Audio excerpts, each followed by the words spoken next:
Welcome back to Ink Drinkers Anonymous Book Club, where every story is a little escape and maybe a little bit of a mirror. Today we're talking about a book that is less fear, more fascination.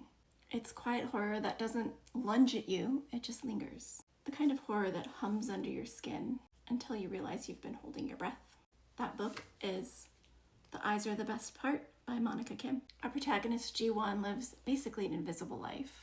She's lonely, detached, more existing than participating. And then seemingly without a whole lot of escalation, she becomes a serial killer. The jump feels sudden. Personally, I wanted a little bit more connective tissue between the woman who lives an invisible life and is barely existing to suddenly ending a bunch of lives. But once the turn happens, it is hypnotic. Ji-won isn't written as a monster, and she's certainly not the villain in the story. She is a moral human paradox, deeply human and deeply horrifying. She's methodical in thought, but so awkward in execution. I don't know how she wasn't caught early on in the story, but that would have made the book way too short. Monika Kim builds up Ji-won not as a symbol of evil, but a vessel for questions about isolation, desire, and what happens when empathy erodes from neglect rather than malice. There's something really compelling about the way that Ji-won is so bad at being a serial killer. She's not slick or cinematic, she's clumsy and sometimes even remorseful.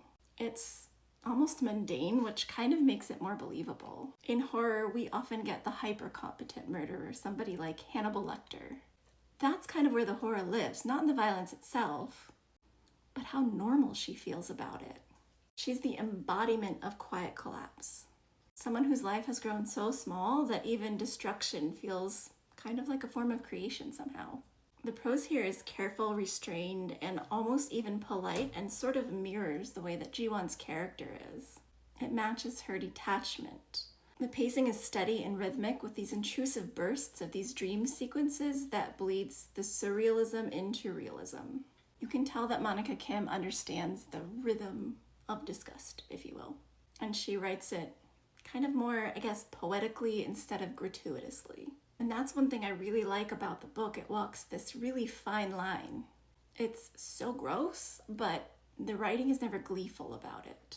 It's horror that respects the psychology of the characters. Since we're literally eating eyeballs in this book, maybe now's a good time to talk about cannibalism in literature for a second. It's never just about eating people. Cannibalism historically is one of the most symbolic forms of consumption. In early literature, it's kind of representing moral decay, like in the Inferno or Titus Andronicus. Later, it becomes kind of more metaphorical, a critique of capitalism, power, identity. I think Tender is the Flesh is a really good example of using cannibalism as political commentary. And Yellow Jackets use it as psychological survivalism. And The Eyes Are the Best Part, though, cannibalism isn't a hunger for power, it's a hunger for a connection. Ji-won doesn't consume out of dominance or necessity. She consumes out of loneliness. There's something intimate and even desperate about the act. The title itself, The Eyes Are the Best Part, is a clue. The eyes are how we connect, how we see and are seen. Ji-won, who spends most of her life feeling very unseen, finally takes visibility by force. You will see Ji-won. It's perverse but poetic. She's trying to internalize the very thing that she's been denied. Recognition, witness, intimacy. In that sense, the book's horror isn't about death. It's about the hunger to be seen. Cannibalism becomes a metaphorical consumption of attention, of understanding. She's not trying to destroy her victims. She's trying to absorb what they have, but she doesn't. Underneath all the blood and bone that we see in this book, or eyeballs, I guess, the story is about invisibility, about what happens when they are so deeply disconnected from the world. They start manufacturing connection in the most grotesque way possible. And there are also themes of control that run rampant through this book. Ji-won can't control her circumstances, her emotions, her relationships, so she controls bodies.